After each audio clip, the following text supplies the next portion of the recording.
what you miss sometimes. So as an example, if you go and see a property at 1 o'clock in the afternoon, peak time during the day for sunlight, and you go and you love it, what you're missing is, what does the street look like once everybody gets home from work? Where is everybody parking? What's the noise level like? Where are the road lights beaming into?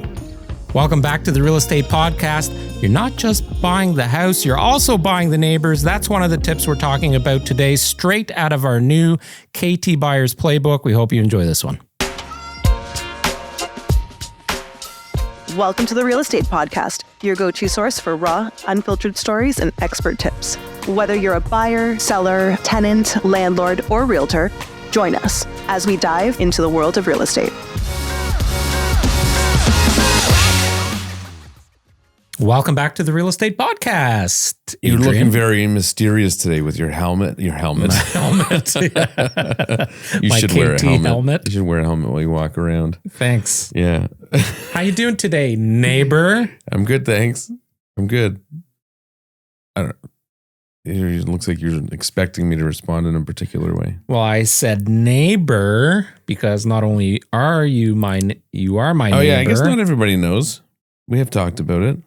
But you are literally my next door neighbor. For the past 15 years. Yeah. By the way, I use a snowblower to clear your sidewalk this morning. Well, thank you very much. I appreciate that kindly. You're welcome. Today, we're talking about neighbors. We're talking about that you're not just buying the house. Oh, I didn't know which topic we were talking about. Yeah. Yeah. I was ready to go on a different tangent.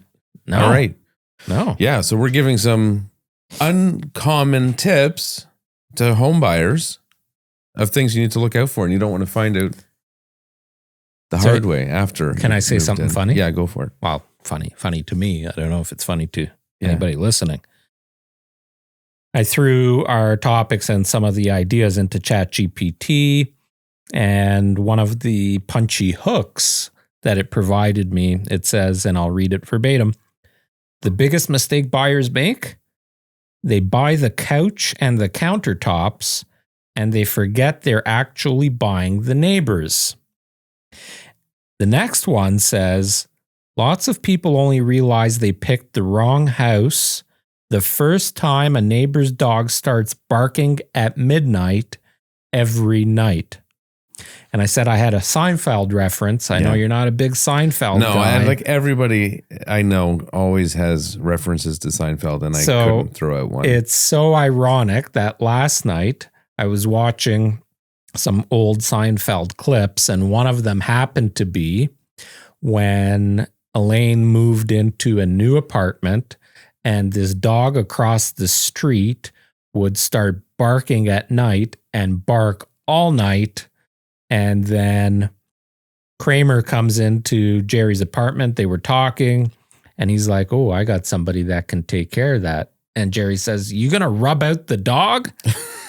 And then they end up in Newman's apartment and they concoct this scheme to steal the dog. And yeah. Very funny. Anyways. So the point here is, go ahead. Well, I was just going to say, I mean, to your one point about buying the couch and whatever, that's why we stage homes, because especially first-time home buyers, but everybody really, it's an emotional thing. Yeah. So you walk into a house that's properly furnished and decorated, you fall in love. Yeah. But you don't even subconsciously, it's you falling in love with the way the space is decked out, the way it's designed, the way, the furniture and the decor. Mm-hmm. And that's our goal, is to get buyers emotionally involved and excited about the home, that they... Not that they don't see problems, because we don't try to hide things at all, but that you just fall in love. And the downsides or the shortfalls of the home become less of an issue. And oftentimes when you use the home for your own personal use, the furniture arrangement isn't as such as people can envision themselves being there. As an example, I used to have that huge... what do you call it? The beanbag chair. Yes. The thing was friggin' massive. It took up like half of the living room. It was that big. If I would leave it in the living room during showings, people would walk in and they would focus on that beanbag chair, and That would make the space feel it small. would make probably. the space feel smaller, as opposed to like here having club chairs and nicely decorated and things of that nature, right? But let's talk a little bit about Neighbor. Yeah, you're funny. Well, I think this goes out to everybody, but certainly first-time home buyers. But I see with everybody, everyone. I think a lot of people just have a tendency to get obsessed with the not so important things, and they overlook things like what you're about to talk about. So things to look for is, how do your neighbors take care of their properties? Mm-hmm. Look between the houses. Like, is there a bunch of garbage between the houses everywhere? Stuff just piling onto the front lawns? How does the front lawn look? Is it well maintained? Are there weeds everywhere? Are there cars, especially in certain municipalities, and Milton being an area where there are probably more cars than there should be. Yeah. Some people parking their cars on the grass. Yeah. So here's a pro tip. If you're thinking about buying a house, visit it during the day when there's natural light. You're throwing into a new tip now. We were done with the neighbor. Well, this kind of ties in.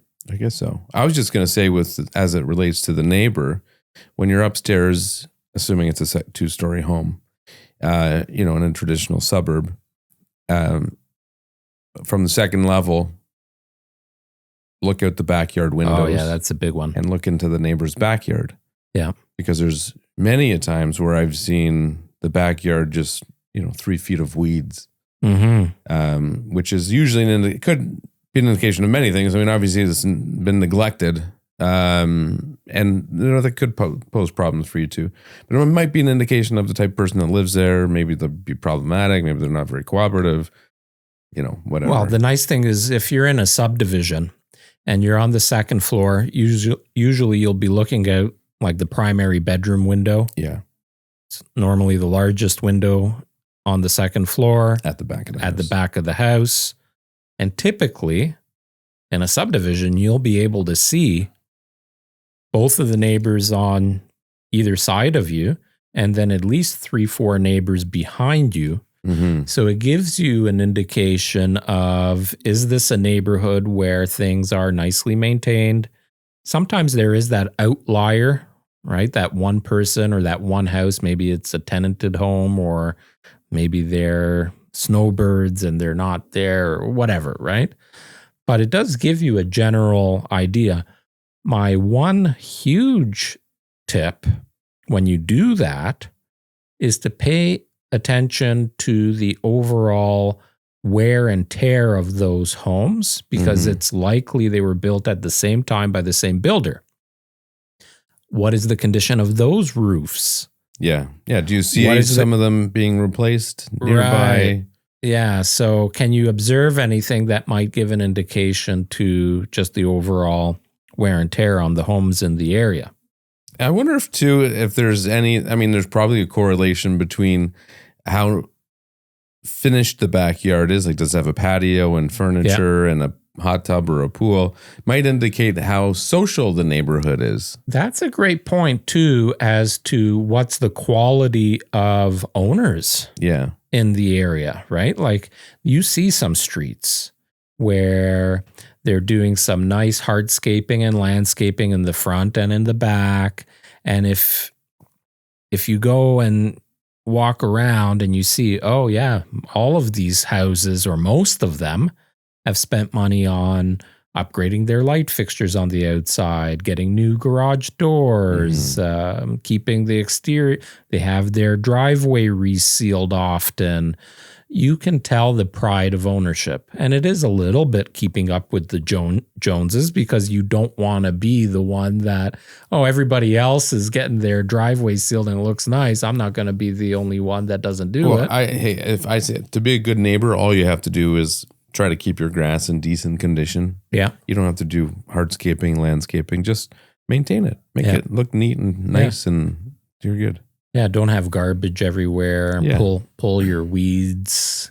Simple stuff can go a long, long way. Yeah. You know, another good neighborly thing to do that I do all the time, and I think more people should, is just if there's garbage blowing around and it's on your property, pick it up. Yeah. Put it in your bin. So these are great things to look for if you're thinking about buying a home. They are indicators of who is living in the area. Yeah. Right? Like there's always trash that builds up between my house and your house. Because of the way the road is there. Because of the way the road is there. And I'm always picking stuff up, right? I'm not just leaving it and walking away. But there are certain streets, and should I call out a street name? Sure. Farmstead. Oh, yeah. It's horrible. Farmstead is... I think there's a lot of renters. There is. It's a busy street. There's a lot of traffic. It is a wider street, and you do have a lot of street parking. So if that's important to you, or if you need to get in and out of your house quickly you like to walk to school, like there are a lot of pros of living on that street, but one of the downsides is there's always trash everywhere. There's a lot of wind that blows through it. Yeah. People put their recycling out, and then shit gets thrown But I will say over. there's even pockets on that street. So like if you go south, I find there's bigger homes on Farmstead, especially down by the schools. And I find that area's generally a little bit nicer kept. I don't want to stereotype but you know, maybe there's a correlation that people in the bigger homes are just maybe a little bit more aware of their surroundings and trying to take better care of their homes. I don't know. And probably or maybe fewer they're rentals. Fewer of them are rented. Versus north of Louis Saint Laurent, where it's smaller homes and doesn't seem to be quite as well cared for, and probably higher. Two of the highest demand streets in Milton, Gowland and Moorlands, as an example. If you drive around either one of those streets, you'll never find any garbage on there. Yeah. Extremely rare. Yeah. So on to your other point about time of day. So I love this tip, and it's irrespective of what type of home you're buying. Condos kind of excluded, but not necessarily. Not as important, but a little bit. Well, the reason it could be, let me just finish what I'm saying, and then I'll go back to the condos. During the day, you're getting natural light inside and outside, obviously. So it's easier to see things, easier to determine condition of the roof, the exterior, easier to pick up things on the inside. You just have more light everywhere, so everything's easier to see. Mm-hmm. When you're looking around the neighborhood, easy to see stuff.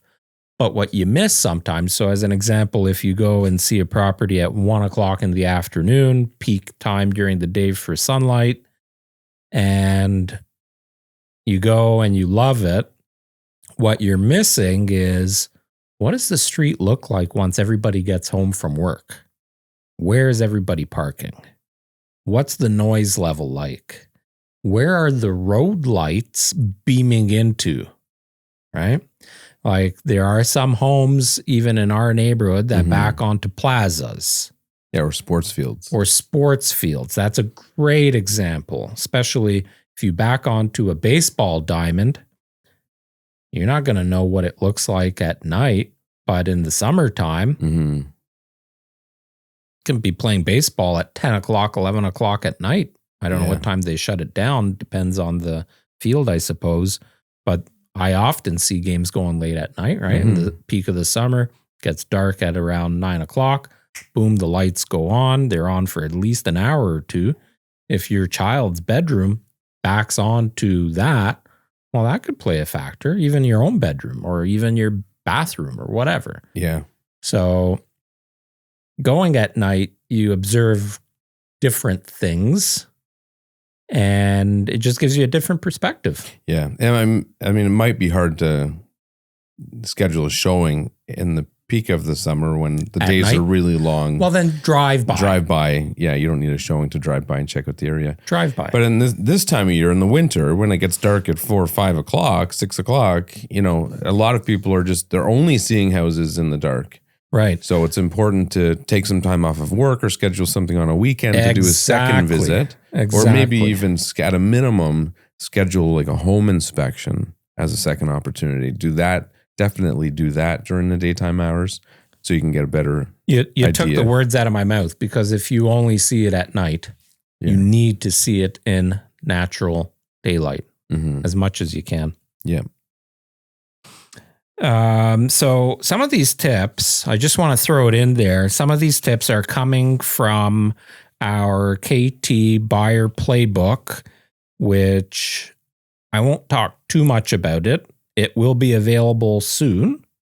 So if you're interested in, like, this playbook has 28 solid tips plus a bunch of pro tips and little pointers of things that we've put our blood, sweat, and tears into over the years. We kind of minimized, or I should say summarized all of our best tips for our buyers. And it's not a typical buyer guide.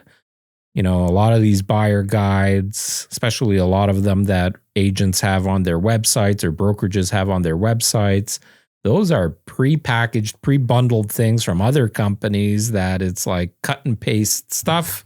Yeah. This was Adrian, myself, and some of our teammates that collaborated on the best ideas for buyers in this market. It's a little bit different. We're giving you some hamster wheel kind of ideas to think about.